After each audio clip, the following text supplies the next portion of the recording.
I sat at the Boise airport on Christmas morning, holding a gift I had knitted myself. Every few minutes, I'd glance up when the automatic doors opened, hoping to see my son walk through, but instead of his face, all I got was a text. Be patient.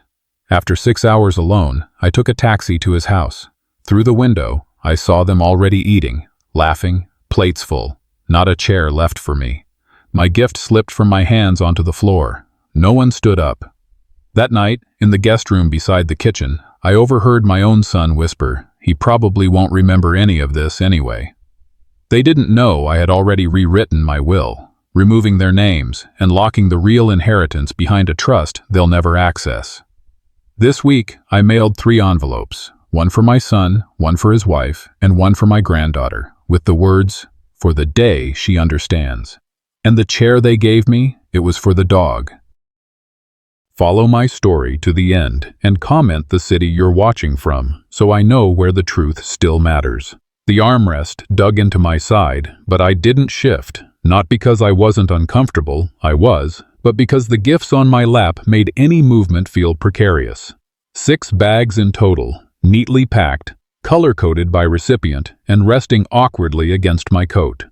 The one on top, burgundy with gold trim, held a small box, emerald, velvet-lined. I'd spent weeks deciding whether it was still the right time to pass it on. Around me, the airport pulsed with holiday reunions. A woman squealed as her husband emerged from the gate, 2 boys clinging to her coat sleeves. An older man cried when his daughter hugged him, laughing through her tears. Everywhere, there were signs with names written in red cursive, mistletoe decorations taped to plastic poles, toddlers in reindeer onesies. I sat still, watching it all unfold from a quiet bench near the exit doors. Outside, snow swirled in the December air. It was Christmas Eve, 8 o'clock a.m., to be exact. I'd landed just over an hour ago, early on purpose, because I didn't want to be the last one through security. Didn't want anyone waiting on me. That was never my way. This year, I wasn't just a guest. I was a grandfather coming home. That's what I told myself. Junie had turned 8 this past fall. Old enough to start remembering things clearly.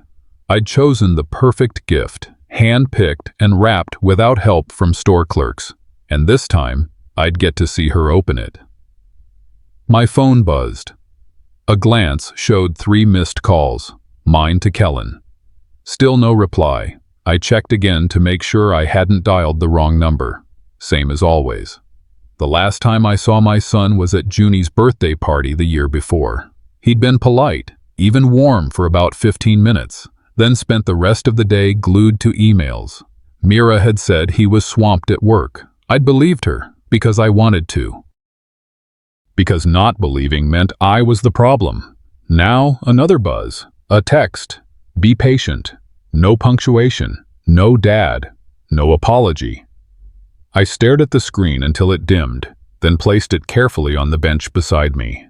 Around me, families flowed past like warm rivers, hugging, waving, calling names. The air was full of scents, cinnamon lattes, perfume, winter coats still holding traces of fresh snow. My corner was colder, quieter, the kind of silence that grows the longer it's ignored. At first, it had been excitement, then curiosity, then worry. Then, the worst one, justification. You tell yourself traffic's bad.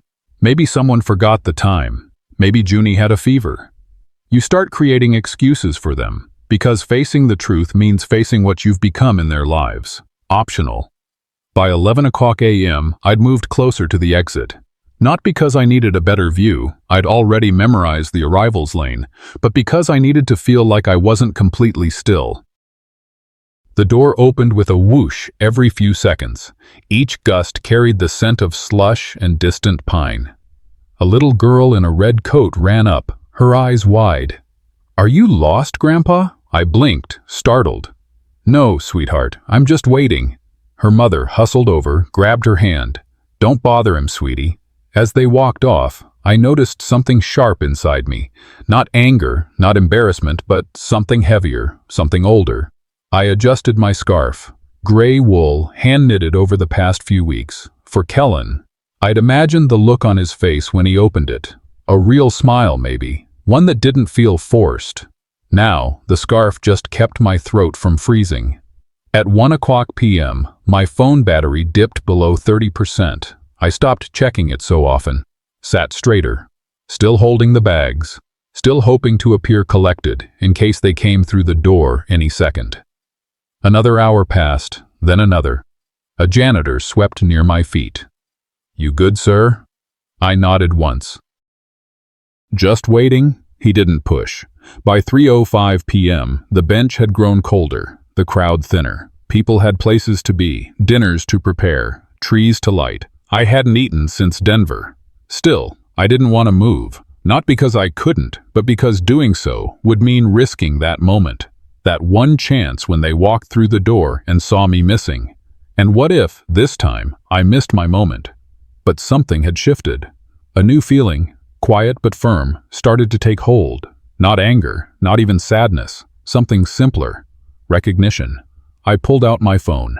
One last try. My finger hovered over the call taxi app.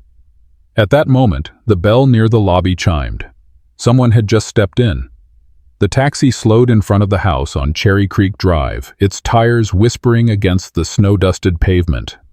Through the large window pane, I saw the glow of a chandelier spilling across a dining table. 6 people sat around it, their faces lit warm by candles and red wine. Laughter rose faintly through the glass. No empty chairs, no sign they were expecting me. The driver looked at me through the rearview mirror. "This the right place?" I hesitated. "I think so." Before I could reach for the handle, the front door swung open. Mira appeared, wrapped in a deep green sweater, lips painted bright. Her eyes widened as if surprised, but her smile didn't quite catch up. "Dad, we thought, weren't you flying in tomorrow?" I paid the driver, took my suitcase and the gift bags, and walked slowly up the driveway. No one else came to the door.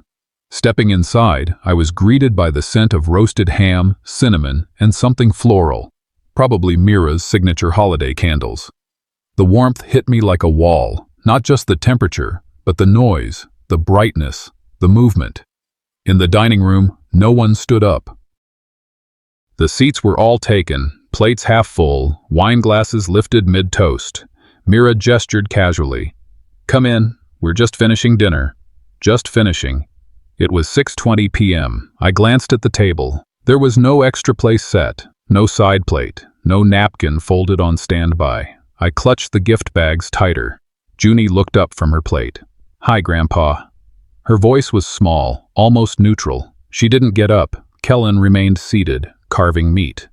"We weren't sure you'd make it tonight. I've been at the airport since 8 this morning." Mira's laugh sounded like a fork tapping porcelain. "Oh gosh, we thought your flight was delayed. There's been so much chaos today." I stepped aside and placed the gift bags gently by the console table. One smaller package slipped and skidded onto the hardwood floor. Junie's foot caught it as she shifted in her chair. She didn't notice. Mira glanced down and shrugged. "It's okay, it's just paper." I bent slowly, picked it up, and held it in my palm for a long moment. The label read, "To Junie. Love, Grandpa." Inside was the necklace Margaret had worn to our anniversary dinner 25 years ago. I had it cleaned last week. No one asked what was in the bag. At the table, the conversation resumed around me. I stood for a few seconds too long before Mira finally said, "Here, Dad, you can sit here." She gestured toward a chair that had clearly been pulled from the hallway or garage. Its metal legs scraped the floor as Kellen dragged it into place. It didn't match the dining set. It sat lower than the rest. My knees creaked as I eased into it. No one noticed. I glanced around. Every glass was filled. Every plate had portions already served.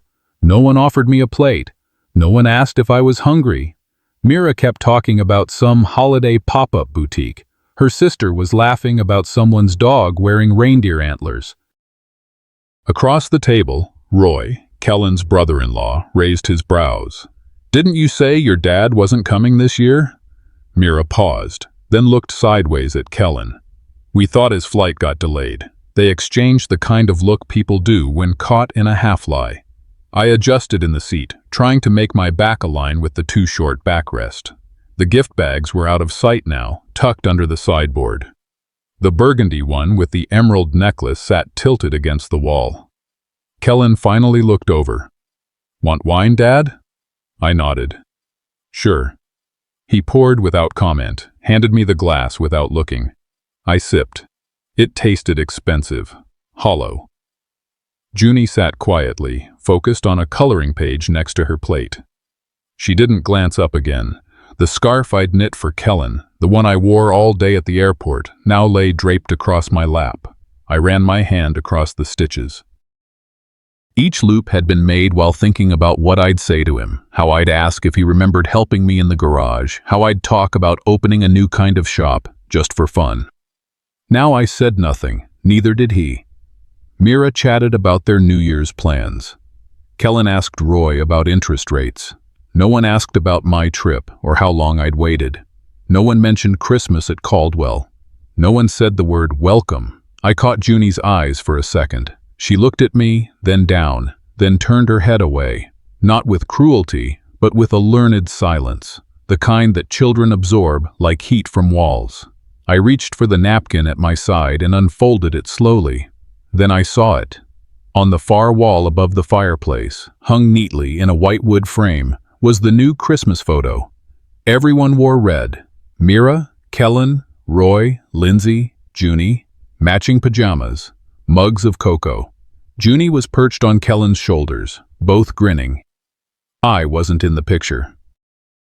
The glass of water sat untouched in front of me. I'd poured it myself after realizing no one else would, and now it reflected the dim glow of the dining room lights like a mirror. Kellen scrolled absently through his phone. Mira had started clearing side dishes with pointed efficiency, and the rest of the family continued chatting as if I'd always been part of the wallpaper. "Nice turnout this year," I offered, trying to sound warm.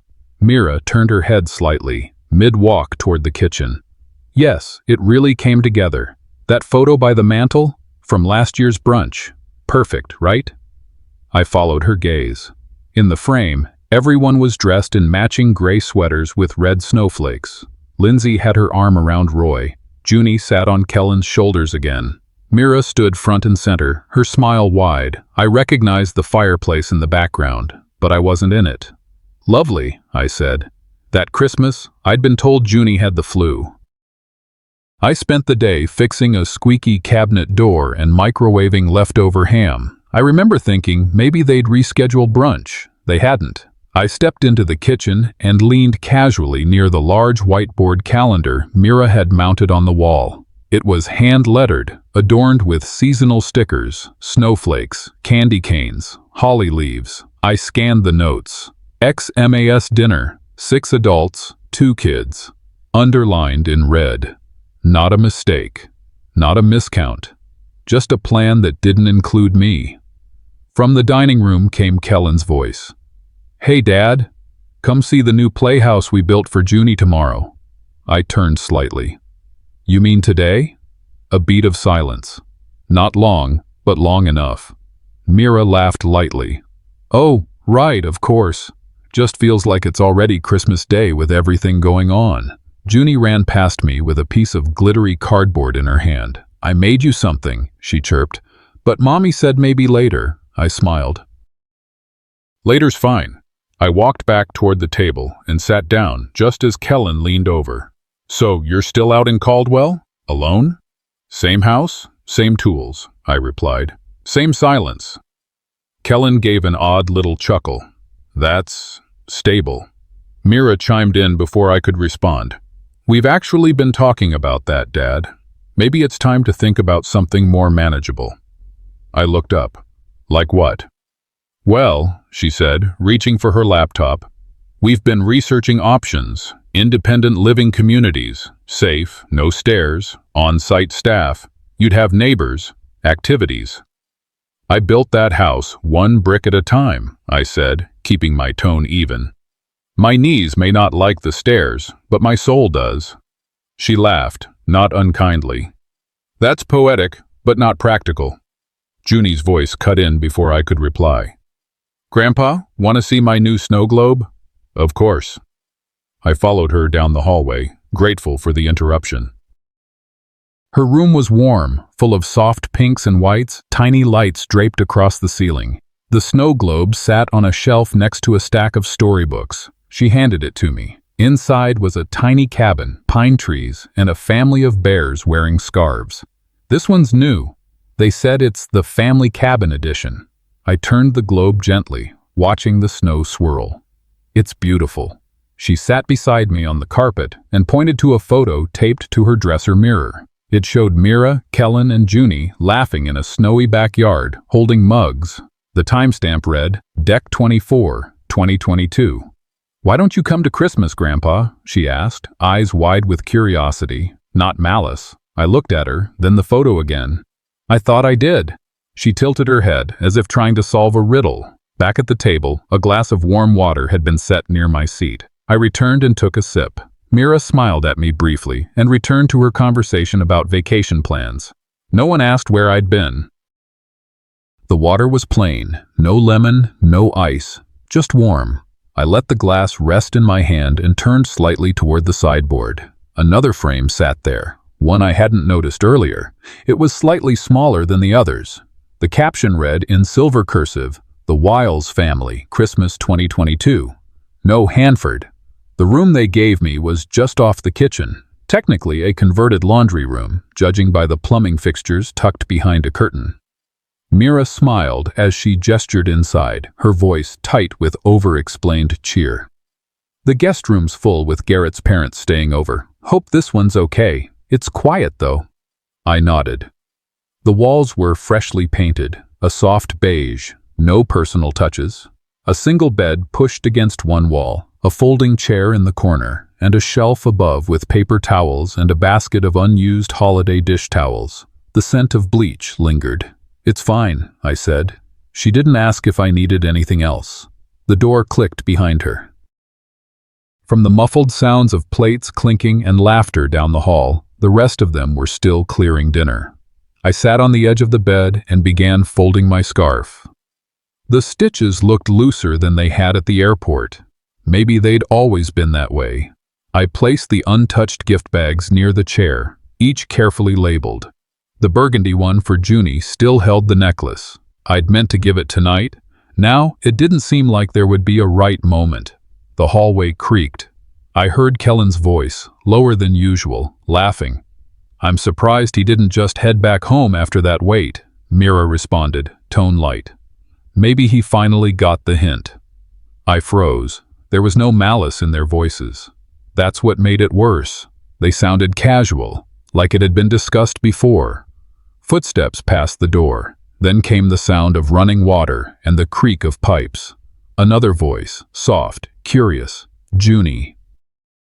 "Is Grandpa staying for long?"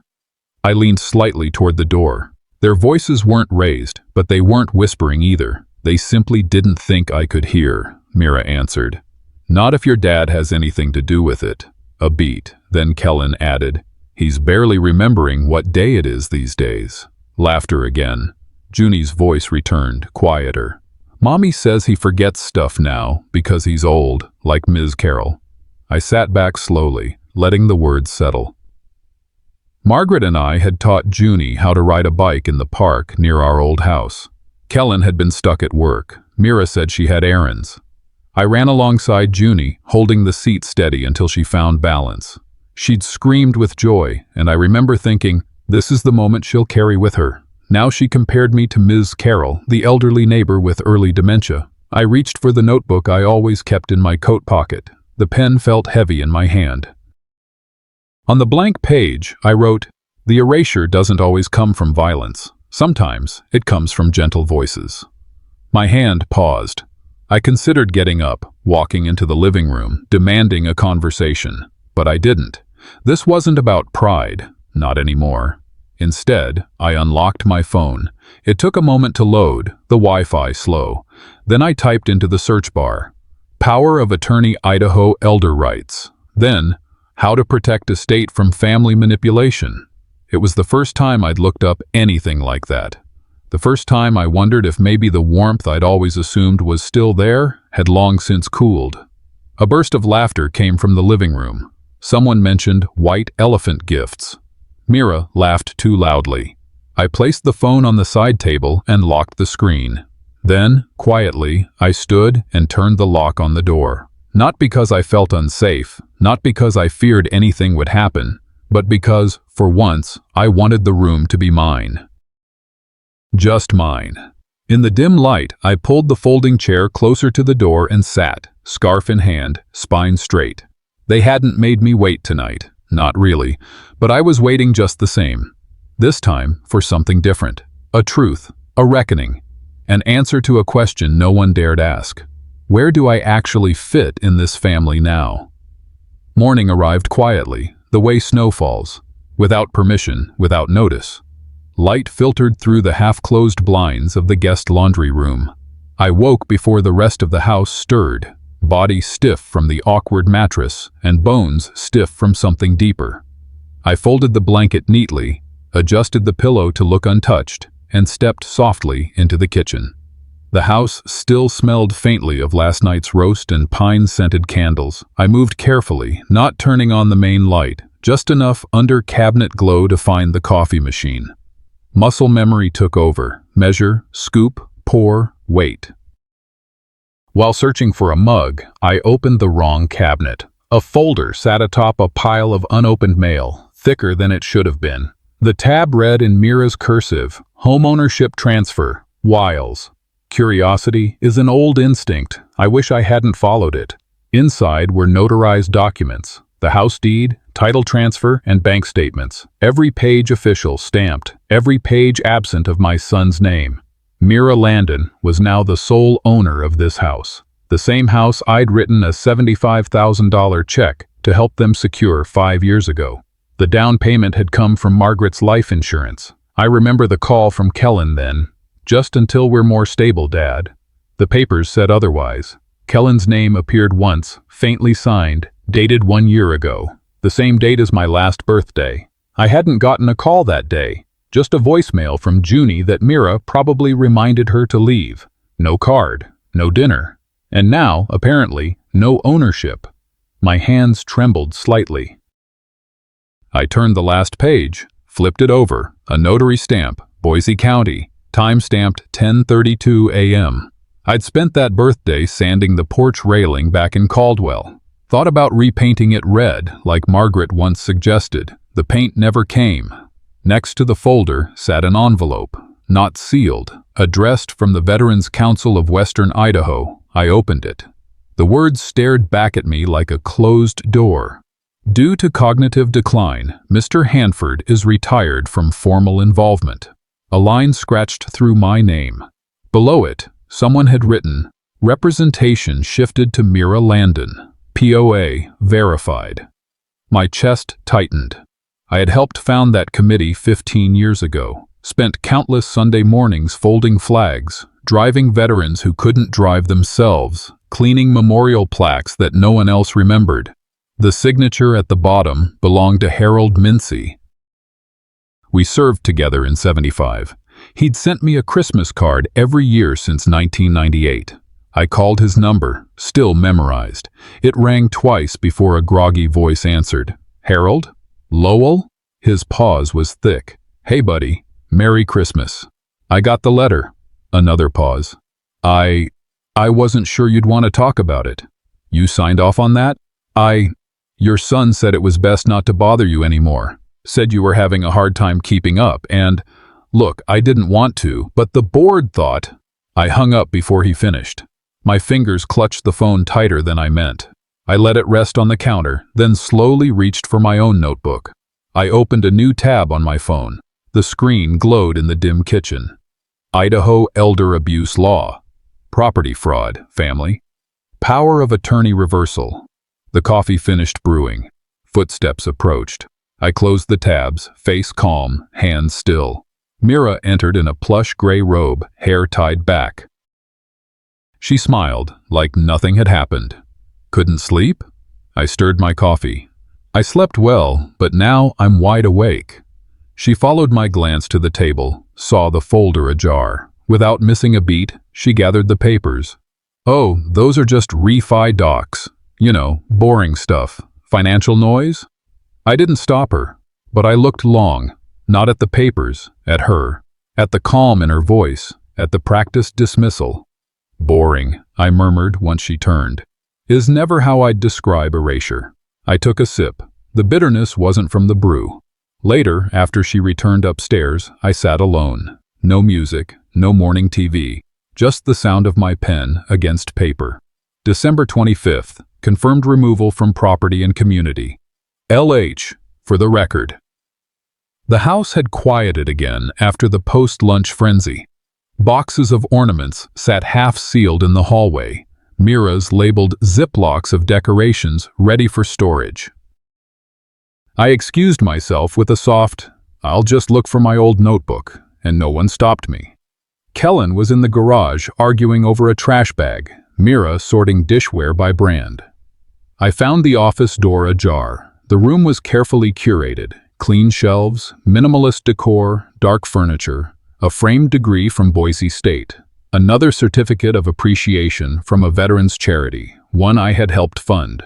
I walked slowly to the desk, opened the top drawer, no notebook, but under a stack of utility bills and receipts was a folder labeled Durable Power of Attorney, Draft plus Final. I shouldn't have opened it, but I did. First page, my name, full legal, printed in bold. Under it, a signature meant to look like mine. It wasn't close, but not close enough.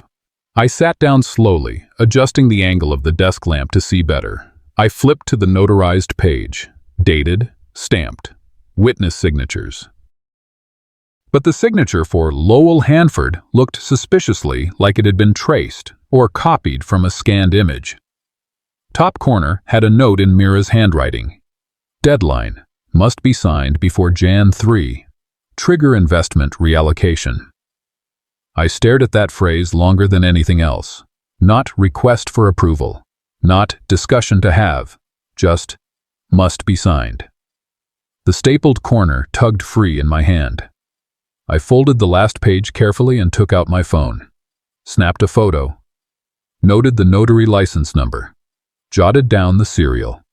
Tucked the entire page back into the folder, perfectly aligned. Then I slipped my notes into the inner pocket of my coat. Just as I stood, the door opened without a knock. Junie entered, barefoot, holding a piece of printer paper.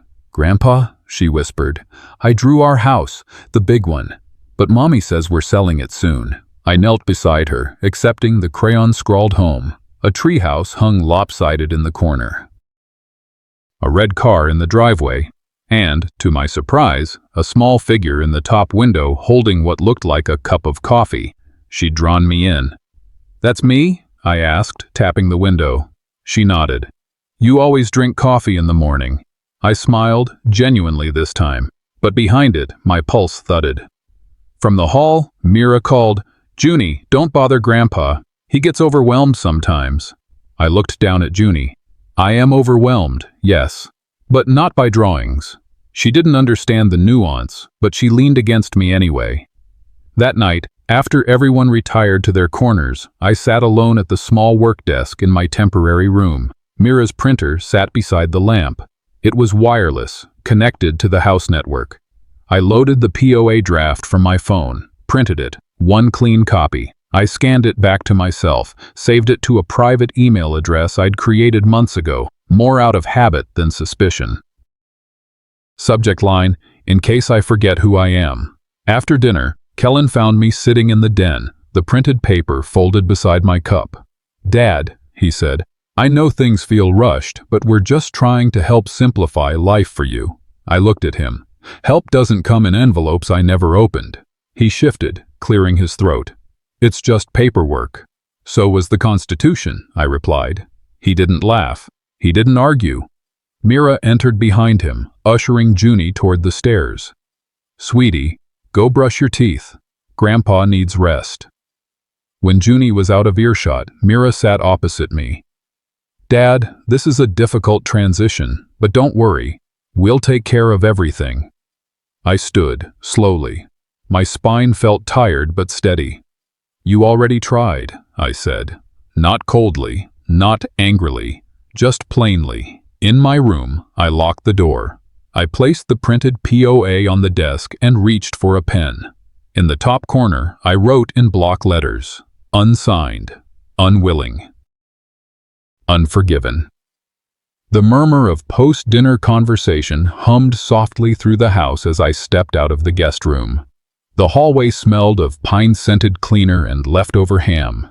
From the living room, a fire flickered gently in the hearth, its warmth somehow not enough to fill the distance between me and the rest of them. I walked in slowly, meaning to take the large armchair by the window. It was the one I used to sit in when Junie was little, reading her stories about bears and snowstorms, her head nestled under my chin. Before I could reach it, Mira's voice rose gently but clearly. "That's for the dog, sweetie. Grandpa can sit on the folding chair." She smiled as she said it, like it was the most natural thing in the world. Kellen appeared from the garage with the chair, metal legs, gray plastic, no padding, no backrest. "Extra comfortable," he joked, setting it down with a creak. I didn't argue, I sat. The metal frame groaned beneath me. Across the room, Junie hesitated, then tiptoed over with a blanket in her arms. "You can use my blanket, Grandpa," she whispered. It was the blanket I had packed in my suitcase, the one I'd used every winter since Kellen was 5. It smelled faintly of cedar and soap, but now the edges were smudged with dirt. Mira had used it earlier that day to line the dog's crate. I thanked Junie with a soft nod. Mira didn't say a word. Kellen turned on the TV, something animated with chipmunk voices bouncing off the walls. "Time to relax, finally," he said, settling into the couch, feet propped on the coffee table. Around me, everyone slipped into their roles. Mira sipping wine, Junie curled in a blanket, Garrett chuckling at the TV. The whole room looked staged, polished, except me. I turned to Kellen, my voice quiet but heavy. "Did you ever think I might need comfort too?" He glanced over, slightly startled. "We're all just trying to keep things light, Dad."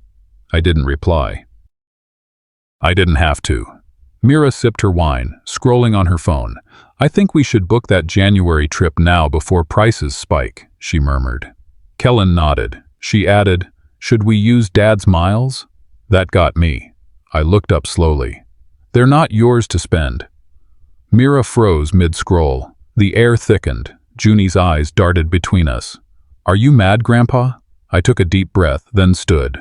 Walked over to the corner where the dog's crate sat, pulled out the blanket, folded it neatly. The fabric was softer than it used to be, worn from years of use, and now, this. "I used to sleep with that when your dad was 5, I said gently. "It kept him warm every winter." Mira forced a smile. "That's not the same one, right?" I met her eyes. "I don't forget fabric." I walked to my room with the folded blanket under one arm. The hallway light cast a dull glow on the floor. The folding chair, still in the center of the room, tilted slightly to one side. No one moved it. No one offered another. In the quiet of my room, I opened my suitcase and slid the blanket inside. Then I turned on the small desk lamp, opened my laptop. I navigated through familiar logins, financial institutions, one by one, bank accounts, retirement funds, investment platforms. Each click, each tab, each confirmation was deliberate. No more joint access. No more POA, revoking access. One login at a time. The morning air in the guest room felt colder than usual. Or maybe it was just me, awake from a night without sleep, head still spinning from the realization of how far they'd gone to push me out of my own life. I opened my laptop. My inbox had a reply from Derek Motes. Subject, Re. "You okay? Lowell. We assumed you'd passed away." That's what Kellen implied at the council meeting last month. There was a note in the minutes. Former Elder Lowell Hanford. Status, no longer contactable. We didn't know what to think. "I'm so sorry. D." Attached was a screenshot. My name, listed like a forgotten item on a donation ledger. No longer contactable. Former Elder. The same man who helped build the damn community center. I stared at the screen. The blood rushed to my ears. They hadn't just ignored me. They'd buried me. On paper, in memory, in public record. I dialed Derek. He picked up immediately. "Lowell, I didn't know how to reach you." "I'm still in the same house, Derek.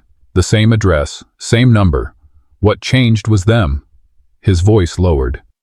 "They've been repositioning everything, Lowell, for a while." "Well," I said, as calmly as I could, "now I reposition myself." The second blow came half an hour later. My phone buzzed with a message from an unknown number. "Garrett here, Mira's ex. I heard you're still alive." I blinked. "They told Junie's school you were in a memory care facility." Attached, a screenshot of an email from the school counselor. "Junie's grandfather will not attend events. He is no longer mentally stable." I read the sentence twice. My hand trembled. Not from fear. This wasn't panic. It was fury, a righteous, clean anger that filled every corner of my chest. They're not just erasing me, they're rewriting me. I walked into the kitchen where the family was eating breakfast. Mira, still in silk pajamas, passed buttered toast to Kellen. Junie was humming something about snowflakes. I placed my phone flat on the table. The screen still showed the email. Mira raised an eyebrow. "What's that?" I didn't sit. "Proof I'm not dead. Would you like more?" Silence. Mira stood and disappeared into the kitchen without a word. Kellen stared at the crumbs on his plate. Junie looked at me, uncertain. "They said you forgot things," she said softly. "But you don't forget me, do you?" I crouched beside her, brushing her hair back behind one ear. "I remember everything about you," I said. Even what I wish I didn't have to hear. From my coat pocket, I pulled out a folded photo. Not printed on glossy paper, but good enough. It was last Christmas, clearly staged. Junie in a red dress, Mira and Kellen in matching sweaters, Roy and Lindsay off to the side. No me, not even a hint that I had ever existed there. I placed the photo next to my phone. "This was never about forgetting me," I said. "It was always about removing me." Kellen opened his mouth but said nothing. Mira returned with a coffee mug and set it down like it weighed too much. No one looked at the photo. That, more than anything, told me what I needed to know. I took out my phone again, opened my messages, typed to one contact I hadn't reached for in years. To Harlan Bixby. Message, activate the clause. I'm ready. I hit send. The envelopes felt heavier than they should have. Not because of what they contained, thin pages, clean signatures, but because of what they represented. Closure. Clarity. And the final word in a household that had slowly rewritten me out of its margins. I stepped into the living room where Kellen, Mira, and Junie were sprawled across the couch. The glow from the television painted their faces in lazy hues. No one noticed me at first. That, too, had become routine. I laid the 3 envelopes on the coffee table. One before Kellen, one before Mira, and a silver one before Junie, marked in my careful handwriting, for the day she understands.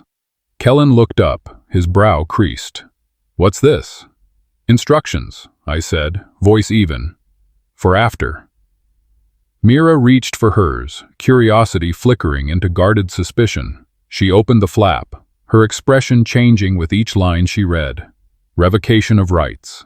Declaration of asset transfer. Witnessed statements. The room turned still, like the quiet after a storm, but before the wreckage is discovered. I reached into my pocket again and pulled out a holiday card, one I received from the church last week. I held it up, shaking it slightly. This was addressed to Ronald Hanford, not Lowell, not even close. "That must have been a mistake," Mira said quickly. "A printing error, probably." "No," I said calmly. "Printing errors don't get distributed by committee consensus. They believed I was gone. You let them believe it." Junie sat up straighter. "You're not going anywhere, are you, Grandpa?" I looked at her, truly looked, and felt something tighten in my chest. "No, sweetheart. I'm still right here, but sometimes, even when you're here, people choose not to see you." Kellen tried to intervene, tone uncertain. "Dad, this isn't how we meant for things to go." "But it's exactly how they went," I cut in. And now I'm choosing how it ends." Mira scoffed, a familiar mask of rationality covering the cracks in her voice. "You're overreacting. Those documents, none of it changes how we feel." I placed my phone on the table, screen lit. I hit play. Their voices echoed from just days ago, caught in idle whispers in the kitchen. Kellen, he's barely remembering what day it is these days. Mira, maybe he finally got the hint.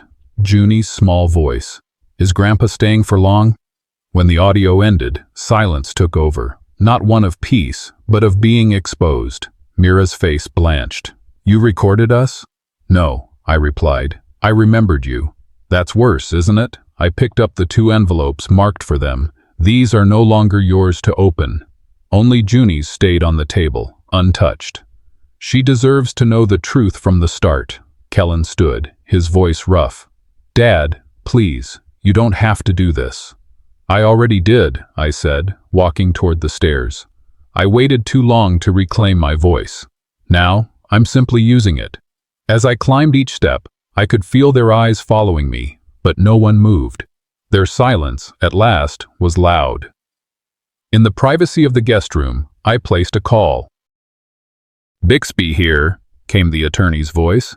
"Send the documents to the backup trustee," I instructed. "And yes, activate the alternate inheritance routing."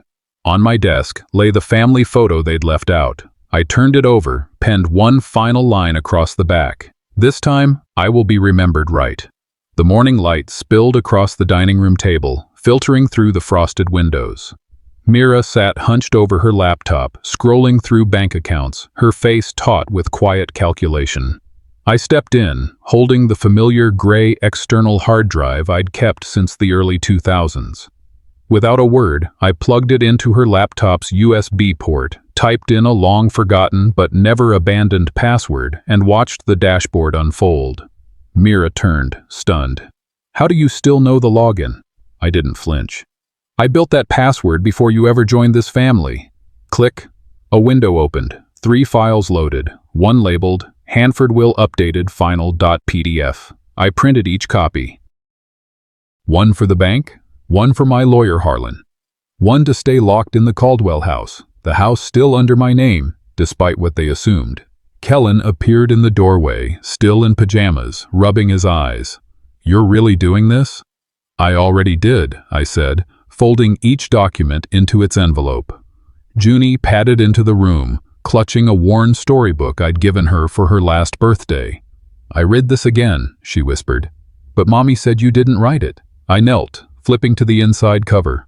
My shaky script was still there, for Junie, who sees what others miss. "Grandpa." "Sweetheart," I murmured, "sometimes people erase names not because they don't matter, but because they matter too much." She hugged the book tight. At breakfast, I laid the updated will on the table like placing a king on a chessboard. "Effective this week," I said, voice steady. "Mira and Kellen are removed as beneficiaries. A new trust has been established solely for Junie's education, completely independent of either of you." Mira dropped her spoon. "You don't get to decide this alone." I met her gaze. "I did. It's done. And I wasn't alone. I had clarity." Junie looked up from her cereal. "What's a trust?" "It's something that makes sure your future can't be stolen," I said, reaching for the small wooden box I'd kept hidden beneath my coat. Inside was a single brass key, small, unassuming, but connected to the safety deposit box where I stored the original documents and letters for Junie to read one day. "This is for you," I said, handing it to her. "You'll understand it when the time is right." She turned the key in her fingers. "Will you still come to my dance recital?" "If they let me," I said. "I'll be front row." In my room, I signed the final version of the will.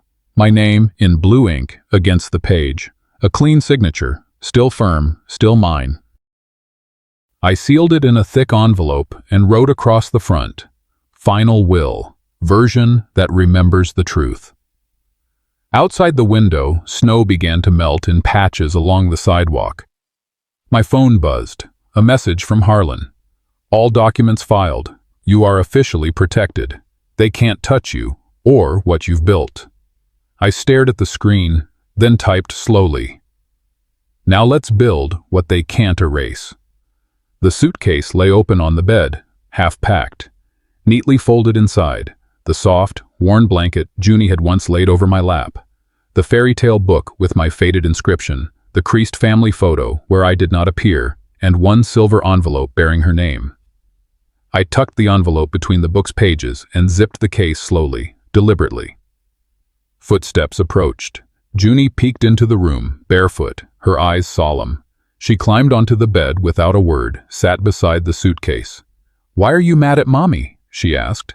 I ran a hand over her hair, soft and wild.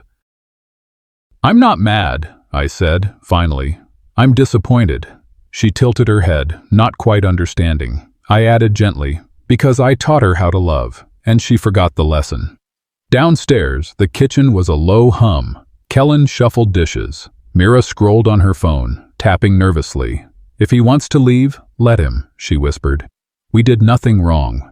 I stepped into the doorway, voice calm. "Exactly. You did nothing." They turned. Mira flinched. I walked to the counter and placed the last envelope beside the coffee maker. "This isn't an apology request," I said. "It's a receipt for everything I gave that wasn't seen." Mira narrowed her eyes. "You're just trying to punish us."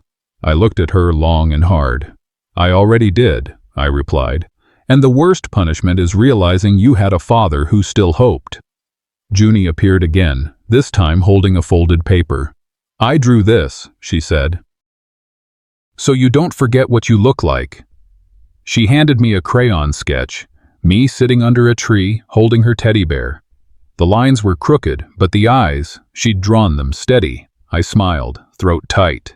"I think this version looks more like who I wanted to be." Kellen followed me to the driveway in silence. The suitcase rolled beside me, each bump on the concrete echoing louder than words.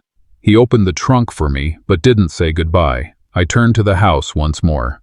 "A house is just walls," I said. "But you were supposed to be home." Kellen looked down at his shoes. The driver nodded and helped me in. The car pulled away. Through the window, the world receded. Snow, rooftops, the outline of a house that was never mine. Inside the car, I opened my phone, deleted the album titled Family, kept only Junie's drawing. My story, finally mine again. A message buzzed from Silas. "Rooms ready at the lodge. Hot coffee and a chair by the fire." I typed back, "Tell the mountain I'm coming home." The door creaked as I stepped onto the porch of the cabin. Snow had settled softly overnight, covering everything in a gentle hush. Silas stood by the fire pit, coaxing flames from freshly split logs. He looked up, smiled without surprise. "Told you this place still remembers good men." I exhaled into the cold. Funny how the cold here feels warmer than the silence there. We didn't need to say Boise. The word hung there anyway. Inside, by the hearth, I told Silas everything, not with bitterness, just like a man closing a journal that had taken too long to write. He listened the way only old friends can. No interruptions, no judgment, just presence. When I finished, he said, "You didn't leave, you graduated." I raised an eyebrow. Graduated from what? From chasing people who already decided who they want to forget. That stayed with me as I walked into town that afternoon. The bank was small, wood-paneled walls, a bell above the door. I met with the manager, handed over forms notarized and ready. It was time. 80% of my estate was now in the name of the Margaret Hanford Memorial Fund, dedicated to children who lost grandparents to war or to COVID. Margaret would have liked that. She understood quiet pain better than most. The remaining 20% went to a trust for Junie's health and education, guarded by a neutral third party. They wouldn't touch it, not anymore. Later, sitting by the lake with a hot coffee warming my hands, I watched a little girl run across the snow and leap into the arms of a man old enough to be her grandfather. He caught her midair, laughed so loud the lake echoed it back. I didn't feel envy, only recognition. Not all warmth is mine to claim. I pulled out my notebook and scribbled quietly. I gave what I had. I kept what mattered. Back at the cabin, a letter awaited me on the small wooden table. Legal letterhead. Final confirmation. The inheritance restructure had been accepted, documented, and made publicly accessible. It read, "Due to the statements filed, any prior claim from Kellen Wiles or Mira Landon has been legally voided." I placed the notebook beside a photo of Margaret. Her smile still felt like home. "We did it, love," I whispered. "Not how we imagined, but the girl will be safe." The video call rang. Junie's face lit up the screen. "Hey, Grandpa, can I send you another drawing?" I grinned. "Only if I get to draw one back." That evening, after dinner by the fireplace, Silas poured us each a glass of apple cider, his winter tradition. We sat in the quiet hum of the cabin's timber walls, each crackle of firewood a punctuation to the calm. "You know," Silas said, "there's power in choosing to stop speaking the language of people who don't listen." I nodded. I kept thinking if I just explained myself better, they'd see me. And when they didn't? I realized I wasn't invisible. I was inconvenient. We clinked glasses, not out of celebration, but acknowledgement. The next morning, I took a walk through the pine trail that led to the ridge above the lake. I hadn't been up there in years, but my legs remembered. Every turn felt like a memory made solid. At the top, I sat on a frozen bench and took out my notebook once more. I thought of Junie, of Margaret, of the life behind me that had become a scaffold for someone else's version of me. No longer. I wrote, "I'm not who they reduced. I'm who I reclaimed." Back at the cabin, an email awaited, a thank you letter from a family already chosen as a recipient of the scholarship. Their child, age 9, had lost both grandparents to COVID in the same month. He always asked why no one came to his school events anymore, the mother wrote. Now he'll know someone remembers. I stared at the screen, tears prickling, not for the loss, but for the right kind of remembrance. Junie called again that afternoon. This time, she had drawn a new picture. Our cabin, her grandpa and Silas by the fire, the mountain behind us tall and solid. "Do you like it?" she asked. "It's perfect," I said. "You even got my hat right," she giggled. "I told Mommy you're not scary, you're just quiet." I laughed. Sometimes quiet is the strongest sound there is. We said goodbye. And as the snow resumed its fall, I closed my eyes, not in sadness, but peace. That night, I lit a single candle on the windowsill. It flickered against the glass, casting soft shadows on the cabin wall. I thought of my younger self, building a family, chasing every sign of connection like a man digging for gold in shallow ground. I poured one last cup of tea and settled into the chair by the fire, notebook on my lap. As the logs hissed, I wrote the final entry. December 30th. Legacy isn't what they inherit. It's what they remember without being told. And sometimes, it's what you choose not to leave behind. Outside, snow continued to fall, burying footsteps, softening every edge. Inside, I was no longer waiting. I was where I needed to be. Silas stepped into the room, handed me a blanket without a word. He nodded, sat beside me, and we listened to the quiet. We didn't need more than that. Not all families are born. Some are built, one truth, one boundary, one peaceful goodbye at a time. And mine, finally, was whole.